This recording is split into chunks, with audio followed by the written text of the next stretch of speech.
इस वक्त बज़ाहिर ऐसा लग रहा है जैसे बलूचिस्तान पर जंगजुओं ने मुकम्मल कंट्रोल हासिल कर लिया है।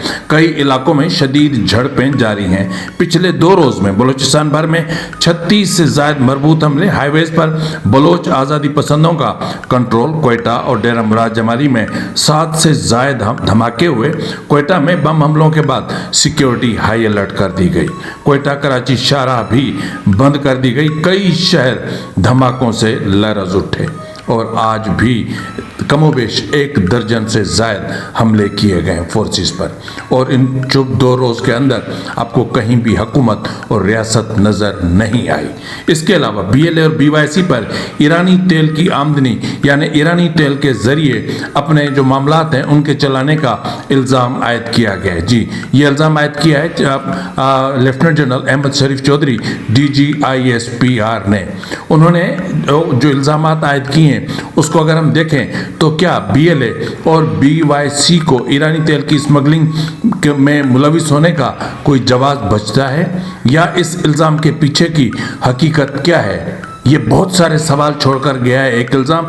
आज हम उन सवालों को थोड़ा सा कुरेदेंगे और देखेंगे कि इन सवालों के पीछे की हकीकत क्या है। इसके अलावा निस्फ से ज़्यादा जहरी नकल मकानी की वजह से वीरान हो गया। ख़वातीन को एहलकार बतौर ढाल इस्तेमाल करने लगे। सितंबर में गुमशुदगी का शिकार अफराद ताहाल बाजियाब नहीं हो सके। पुराना किला बहाल होने लगा। फोर्सेस की तादाद में जिस तरीके से इजाफा किया जा रहा है उससे ऐसा लग रहा है कि जैसे एक बार फिर एक जंग की तैयारी हो रही है। घर घर चेकिंग, तालीमी इदारों की बंदिश ने जहरी के अवाम की ज़िंदगी को सज़ा से भी बदतर कर दिया है।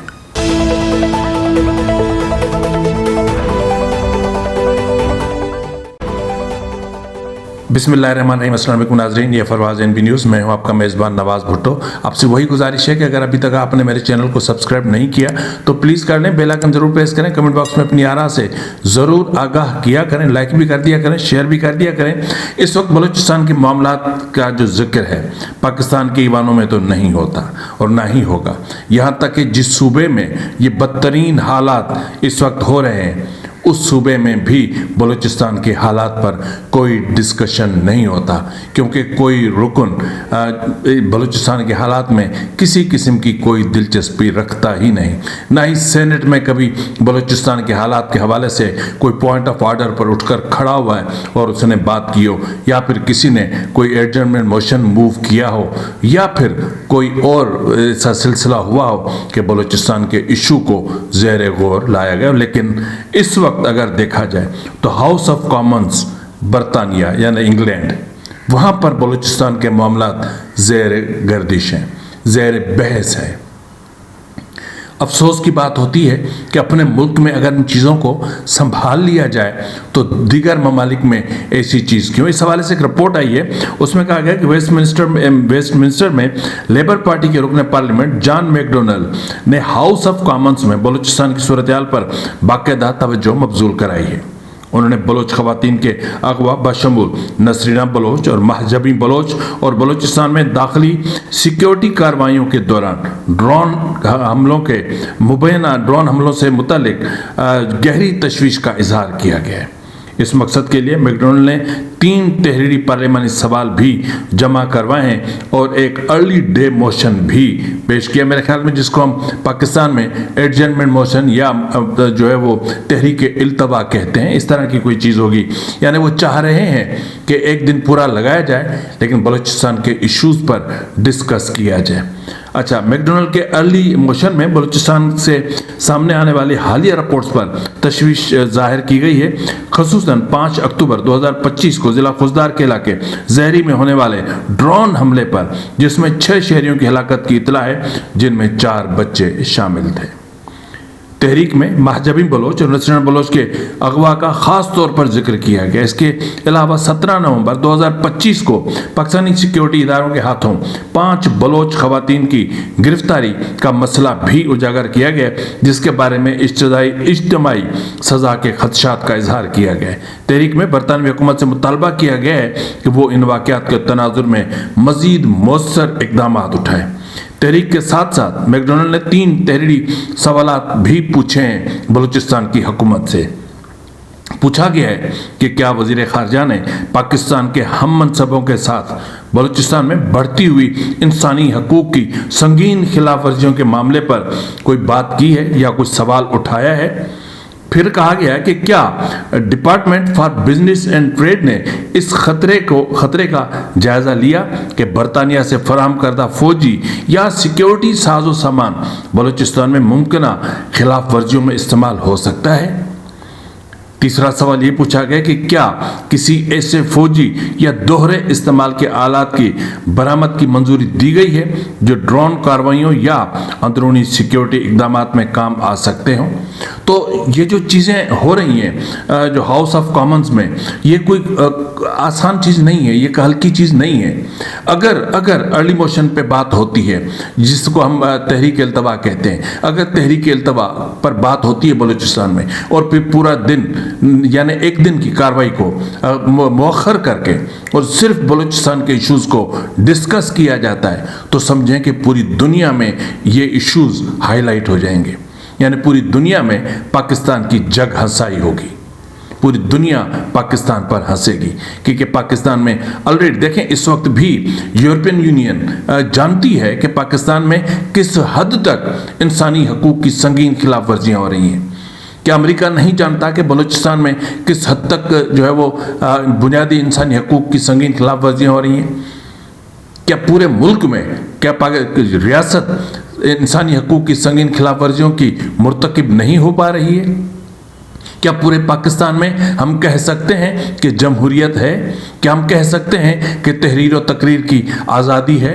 क्या हम कह सकते हैं कि आज़ादी से हमें नकल व हरकत की आज़ादी है? जिस तरह एयरपोर्ट्स पर लोगों को गिरेबानों से पकड़कर जहाज़ों से उतार दिया जाता है, जिस तरह ECL में नाम डाल दिए जाते हैं, जिस तरह लोग इंसाफ से महरूम हैं, तो बहुत सारी चीज़ें हैं जो खुलकर सामने आएंगी और बहुत तशवीशनाक हैं। इसी तरह क्योंकि इसमें जो बात की गई है जहरी के हवाले से वो बड़ी तशवीशनाक है, लेकिन जहरी में इस वक्त जो सिचुएशन है वो कहीं ज़्यादा तकलीफ दह है, क्योंकि इनके पास यकीनन अपडेटेड ये नहीं होंगे, पिछली जो इन्फॉर्मेशन इनके पास होगी उसको मद्देनज़र रखकर इन्होंने रिपोर्ट पेश तरतीब दी होगी। लेकिन जो इस वक्त अपने हमारे पास जो रिपोर्ट्स हैं जो हमने कलेक्ट किए उसके मुताबिक निस्फ से ज़्यादा जहरी नकल मकानी की वजह से वीरान हो चुका है। अब इसमें कहा गया कि जहरी के शबो रोज़ मकामी अफराद के लिए जहन्नुम से बदतर बना दिए गए हैं। घर घर चेकिंग, चादर और चारदीवारी के तकद्दुस की पायमाली और रोज़मर्रा ज़िंदगी पर मुसलसल दबाव ने इलाके को एक मुस्तकिल इस्तराब में धकेल दिया है और वहाँ के मकीनों को ऐसा महसूस होता है कि वो जैसे किसी बहुत बड़े जेल में रह रहे हैं। पुराना किला दोबारा फाल किया जा रहा है। ये वही किला है जो माजी की जंगों में इस्तेमाल होता रहा और उसके साथ ही जहरी हॉस्टल समेत मुख्तलिफ मकामात पर फौजी मौजूदगी में वाज़े इजाफा नज़र आ रहा है। लग रहा है जैसे जंग की तैयारी की जा रही है। कच्चे रास्तों में जानबूझकर पानी छोड़ दिया जाता है ताकि लोगों को नकल व हरकत में दुश्वारियों का सामना करना पड़े। सियासी, माशी, समाजी सरगर्मियों पर संगीन पाबंदियां हैं और इस वक्त जो चीज़ें वहाँ पर चल रही हैं वो बहुत ही तशवीशनाक है। यानी हॉस्पिटल तक जो सहूलत है इलाज मुआलजे की वो तक मुयस्सर नहीं है। बाज़ारों की टाइमिंग सिर्फ 8 बजे से शाम 5 बजे तक, वो भी सख्त चेकिंग में कर दी गई। इसके बाद मुकम्मल खामोशी, आवाम से एक कंट्रोल्ड माहौल इसको करार दे रहे हैं। शाम 5 बजे के बाद मोबाइल नेटवर्क सर्विस बंद हो जाता है और मज़ीद तालीमी इदारों की तवील बंदिश की वजह से बच्चों के इम्तिहानात और आइंदा मराहल तक का इल्म बच्चों को नहीं है कि आगे क्या होगा। सितंबर के आगाज़ में उठाए गए यानी जबरी तौर पर जिनको लापता किया गया था, जिन अफराद को ताहाल उनका कोई पता नहीं, जिनकी तादाद मेरे ख्याल में 1 दर्जन से ज़्यादा बताई जाती है। अच्छा, सबसे ज़्यादा तशवीशनाक इल्ज़ाम ये है कि जहरी के मुख्तलिफ इलाकों में ख़वातीन को ज़बरदस्ती मुख्तलिफ कामों में इस्तेमाल किया जा रहा है। मकामी लोगों के मुताबिक पानी की बोरिंग के दौरान फौजी एहलकार खुद जाने से हिचकिचाते हैं और इसलिए ख़वातीन को अपने साथ बतौर ढाल ले जाया जाता है। عوام اسے عورت کے وقار اور انسانی حقوق اور مقامی روایات کی سنگین خلاف ورزی قرار دے رہے ہیں۔ اب صورتحال یہاں تک پہنچ گئی ہے کہ لوگ نقل مکانی پر مجبور ہو گئے ہیں۔ مقامی آبادی کا کہنا ہے کہ آدھی کے قریب آبادی اس وقت زہری چھوڑ چکی ہے کیونکہ حالات عام زندگی گزارنے کے قابل نہیں رہے۔ یہ صرف زہری نہیں ہے، اس وقت تقریباً بلوچستان ایسے ہی حالات سے گزر رہا ہے، ایسی ہی سچویشن سے جونج رہا ہے۔ جس طرح ابتدا میں نے آپ سے بات کی کہ اس وقت ایسا لگ رہا ہے کہ جیسے بلوچستان جنگجوؤں یا آزادی پسندوں کے تسلط میں یا کنٹرول میں چلا گیا ہو۔ جس طریقے سے بلوچستان کو پر ریاستی دعوے کیے جا رہے تھے کہ ہماری رٹ وہاں پر برقرار ہے، اسی طرح جنگجوؤں نے ریاستی رٹ کا جنازہ نکال کے رکھ دیا ہے۔ پچھلے 2 روز میں دیکھ رہا ہوں، میں نے آپ سے یاد ہے پچھلے ویلاگ میں کہا تھا کہ یہاں یہ مقام ہے کیونکہ اس وقت جو بلوچستان ہے وہ پوائنٹ آف نو ریٹرن پر کھڑا ہے۔ جب آپ کسی کی خواتین میں ہاتھ ڈالیں گے نا، ان کو جبری طور پر لاپتہ کریں گے، تب بات بگڑتی ہے۔ جب آپ کسی کے بچوں کو اٹھائیں گے، نابالغ کم سن بچوں کو اٹھا کر آپ انہیں جبری گمشدگی کا نشانہ بنائیں گے، انہیں قتل کر دیں گے اور ڈیتھ اسکواڈ جیسے کرائے کے قاتل آپ چھوڑ دیں گے جن کو اسمگلنگ کی آزادی ہوگی، جن کو قتل کی آزادی ہوگی، جن کو جو ریاستی وسائل ہیں ان کے آزادانہ استعمال کی آزادی ہوگی۔ وہ چاہیں تو بھتہ لے سکتے ہیں، وہ چاہیں تو منشیات کی اسمگلنگ کر سکتے ہیں، سب کچھ کر سکتے ہیں۔ اس وقت جو چل رہا ہے پیٹرولیم کی، ایرانی تیل کی اسمگلنگ کا کاروبار، اس کاروبار کا بہت بڑا حصہ جو ریاستی جو ڈیتھ اسکواڈ ہے اس پر زیادہ سے زیادہ تو اس کی نگرانی میں چل رہا ہے۔ اسی حوالے سے میں نے آپ سے بات کی تھی کہ ایک الزام عائد کیا ہے D G I S P lieutenant general Ahmed Sharif Chaudhry نے کہ بی ایل اے اور بی وائی سی اس وقت جو ایرانی تیل کی اسمگلنگ ہے اس کو استعمال کرتے ہوئے دہشت گردی کی مرتکب ہو رہی ہے۔ اس پر میں آپ کو بتاتا ہوں، لیکن اس وقت سب سے پہلے میں آپ کو بتا دوں کہ پچھلے 2 روز سے بلوچستان مکمل طور پر ان کے کنٹرول میں نہیں ہے۔ ایک افسوسناک ترین واقعہ پیش آیا ہے جو ہے وہ کیچ کے علاقے ہوشاب میں۔ تو ہوشاب میں پہلے تو قافلے نے 2 گاڑیاں تباہ کی، ایک آئی ڈی دھماکہ ہوا، لیکن اس کے بعد جو صورتحال بنی وہاں ایک مقامی آبادی پر بڑی بے دردی سے مارٹر گولے فائر کیے گئے، جس کے نتیجے میں ایک گھر تباہ ہو گیا اور ایک بچی جاں بحق جبکہ 5 بچیاں زخمی ہو گئیں۔ تمام زخمیوں کو فوری طور پر تربت ٹیچنگ ہاسپٹل منتقل کیا گیا، جہاں یاسمین ناصر ایک بچی تھی وہ جاں بحق ہو گئیں اور طاہرہ خالد، درین خالد، آسیہ شمبے زخمی ہیں۔ اطلاعات ہیں کہ فوج کے مرکزی کیمپ سے عام آبادی پر 15 کے قریب مارٹر گولے فائر کیے گئے۔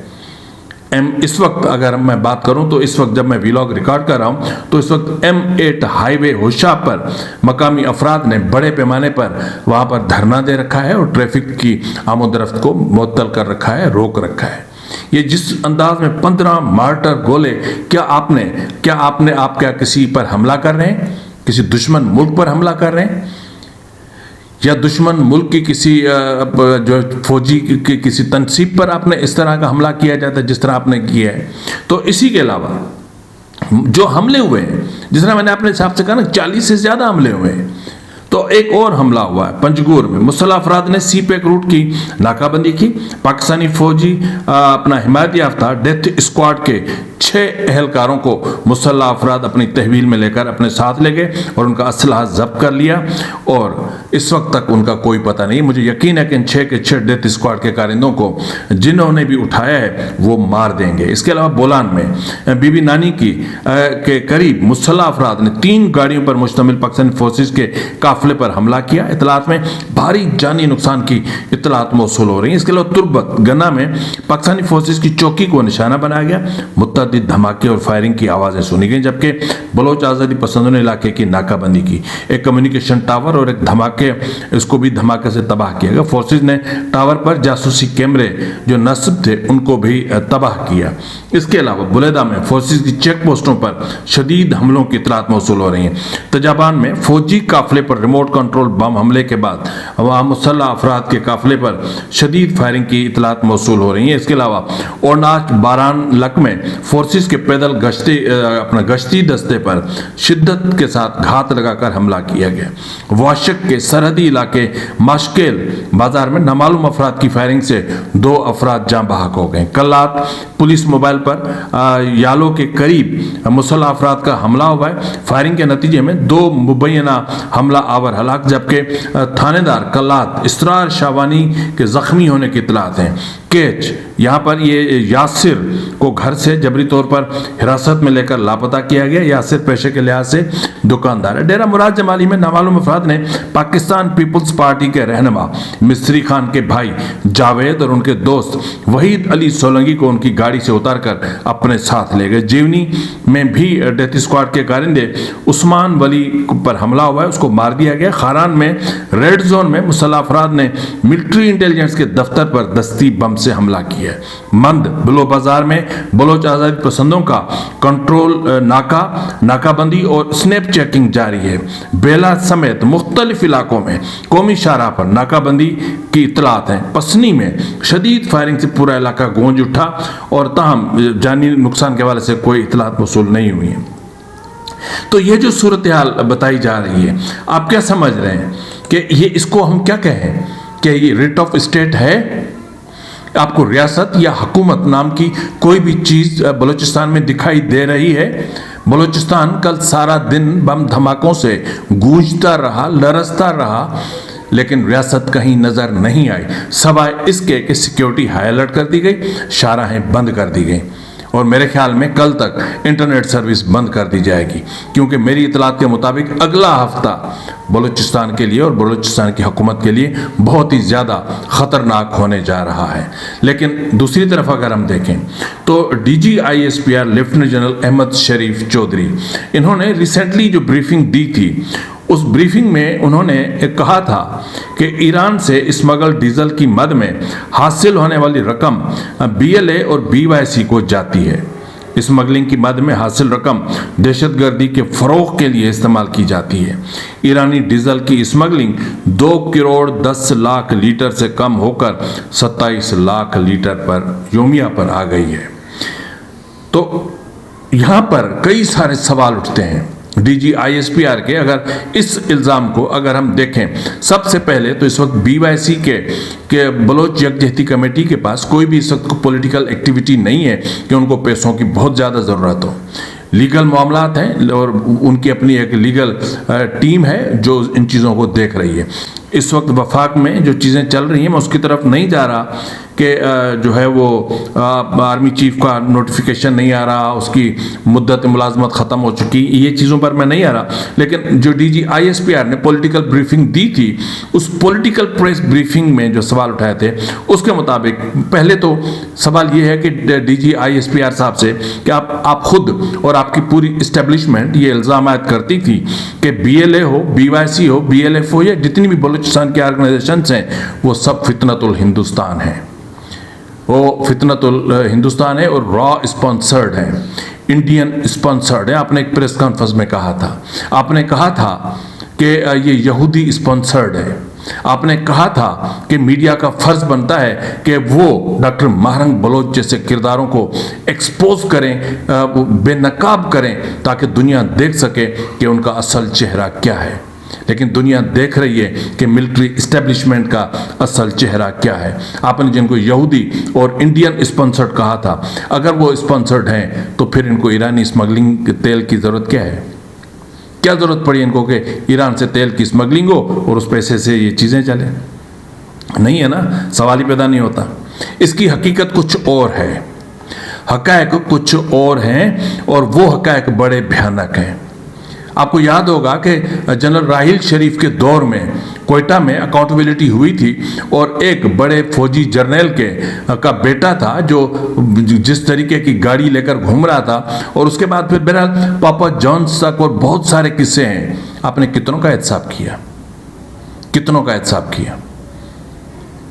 आपने क्या कोस्ट गार्ड का किया? आपने क्या लेवीज का किया? आपने क्या बॉर्डर मेरे जो सिस्टम पर मौजूद तैनात अफसरान हैं उनका किया? क्यों जो है वो फौजी अफसरान तरसते थे कि हमारी बलूचिस्तान में पोस्टिंग हो, ख़ासतौर पे बॉर्डर एरियाज़ में जहाँ स्मगलिंग बहुत ज़्यादा होती है। तो इस तनाजुर में अगर हम देखें तो ये जो इतलात मौसूल हो रही हैं, अगर इस चीज़ को खुले देंगे ना तो आपको खुद अंदाज़ा होगा कि पाकिस्तानी फ़ौज न सिर्फ खुद टोकन के ज़रिए करोड़ों रुपए सालाना लेती है, बल्कि अपने डेथ स्क्वाड अरकान और वज़रा तक को पालने के लिए टोकन देती है जो आगे जाकर फ़रोख्त किए जाते हैं। एक टोकन की कीमत 20,000 से लेकर 2 लाख तक जाती है। इसी वजह से पाकिस्तानी फ़ौज के सूबेदार से लेकर ब्रिगेडियर अपनी पोस्टिंग मज़कूरा इलाकों में करवाते हैं। अब इन इल्ज़ामात के हवाले से कुछ सवालात मेरे उठ रहे हैं। स्मगलिंग पर एक हसास इदारे ने, अब मैं सीधा नाम दे देता हूँ, आईएसआई ने सितंबर 2023 में उस वक्त के वज़ीर आज़म को एक रिपोर्ट पेश की थी। उस रिपोर्ट में जो चीज़ें थी वो सवाल है मेरे, वो रिपोर्ट मेरा सवाल है। उसमें कहा गया था, वज़ीर आज़म हाउस में जमा करवाई जाने वाली रिपोर्ट में कहा गया था कि ईरानी तेल की स्मगलिंग में 90 सरकारी हुकाम मुलविस हैं। तो क्या मुझे कोई बता सकता है कि वो 90 सरकारी हुकाम कौन थे? क्या DG ISPR मुझे बता सकते हैं कि वो 90 सरकारी हुकाम कौन से थे? रिपोर्ट के मुताबिक 29 सियासतदानों के मुलविस होने के शवाहिद भी पेश किए गए थे। तो क्या मुझे DG ISPR साहब बता सकते हैं कि वो 90 सियासतदान कौन थे?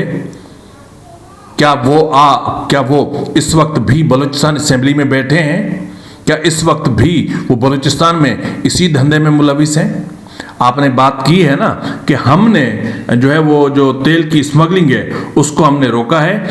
2 करोड़ 10 लाख लीटर योमिया से कम होकर 27 लाख लीटर तक ले आए हैं। तो जनाब DG ISPR साहब, आपके कस्टम हुकाम की ज़ेर निगरानी, आपके कस्टम हुकाम के नाक के नीचे से अब ये सारा धंधा समंदर के ज़रिए हो रहा है, कश्तियों के ज़रिए हो रहा है। जो कल तक ज़मीनी रास्ता इस्तेमाल किया जाता था, अब समुद्री रास्ता इस्तेमाल किया जा रहा है। अच्छा जनाब, रिपोर्ट के मुताबिक ईरान से पाकिस्तान को सालाना 2 अरब 81 करोड़ लीटर से ज़्यादा तेल स्मगल होता है। रिपोर्ट में कहा गया था ईरानी तेल की स्मगलिंग से सालाना 60 अरब रुपए से ज़्यादा नुकसान हो रहा है। तो फिर उस वक्त खामोशी क्यों अख्तियार की गई? उस वक्त क्यों उन लोगों को एक्सपोज नहीं किया गया जिन की ड्यूटी खैबर पख्तूनख्वा में बॉर्डर पर रही है? वो अरबपति कैसे बने? क्यों इतनी बड़ी छूट दी गई? ईरानी तेल की स्मगलिंग से होने वाली आमदन आपने कहा कि दहशतगर्द इस्तेमाल करते, और उस वक्त भी जो रिपोर्ट थी उसमें इस चीज़ की निशानदेही की गई थी कि दहशतगर्दी में इस्तेमाल होती है। तो फिर इसकी रोकथाम के लिए क्या किया गया? रिपोर्ट के मुताबिक बॉर्डर से मुल्हका इलाकों में 76 डीलर्स तेल स्मगलिंग में मुलविस थे। मुल्क भर में 995 पेट्रोल पंप ऐसे थे जो ईरानी तेल की फरोख्त का कारोबार करते थे। वो सब कौन थे? उनकी लिस्टें क्यों नहीं शाया की गई? क्यों उनको एक्सपोज नहीं किया गया? क्यों दुनिया को नहीं बताया गया? क्यों उनके लाइसेंस मनसूख नहीं किए गए? क्यों उनको ब्लैक लिस्ट नहीं किया गया? अच्छा, रिपोर्ट के बारे में कहा गया है कि PSO की गाड़ियां भी ईरानी तेल की ट्रांसपोर्टेशन में मुलविस होती हैं। ईरान से तेल ईरानी गाड़ियों में स्मगल होकर पाकिस्तान आता है, फिर कार्रवाई क्यों ना हुई?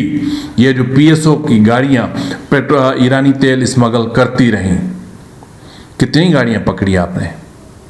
क्या PSO के खिलाफ कोई कार्रवाई की? क्या आपने उन ड्राइवर्स के खिलाफ कोई कार्रवाई की? क्या आपको पता नहीं कि उन ऐसी गाड़ियों में ट्रैकर्स लगे होते हैं? क्या PSO की जो एडमिनिस्ट्रेशन थी उनको पता नहीं था कि गाड़ियों की मूवमेंट क्या है, कहाँ आ रही हैं, कहाँ जा रही हैं? तो बहरहाल ये जो इल्ज़ामात हैं ये महज इल्ज़ामात ना लगाएं, क्योंकि आप अपने ही ज़बान में फंस जाते हैं। अगर इनको यहूदी फाइनेंस कर रहे हैं, फंडिंग कर रहे हैं अरबों रुपए की, तो फिर इनको तेल की स्मगलिंग से क्या फ़ायदा? अगर इनको रॉ जो है वो स्पॉन्सर कर रहा है, फाइनेंस कर रहा है, तो फिर इनको इन छोटी छोटी चीज़ों के लिए, ये तो आपके लोगों का काम है, ये तो आपके MPs का काम है, MNAs का काम है, आपके मिनिस्टर्स का काम है, आपके चीफ मिनिस्टर का काम है, आपकी सिविल ब्यूरोक्रेसी का काम है, आपकी मिलिट्री इस्टेब्लिशमेंट के अफसरान का काम है, आपके कोर कमांडर्स का काम है जो वहाँ तैनात होते हैं, जो एरिया कमांडर, विंग कमांडर्स होते हैं, ये तो उनका काम है सर जी, ज़रा उनको भी तो पकड़े ना आप। उनके किसी का गिरेबान पकड़ कर आप लटका के दिखाएं तो फिर मानूंगा ना। एक जनरल फेस तो आप लोगों से संभाला नहीं जा रहा और आप चले हैं दूसरों के पर कीचड़ उछालने, तो कम से कम पहले अपना गिरेबान देख लिया करें। फिलहाल के लिए इतने, मिलते हैं अगले प्रोग्राम में, तब तक इजाजत दीजिए, फी अमान अल्लाह।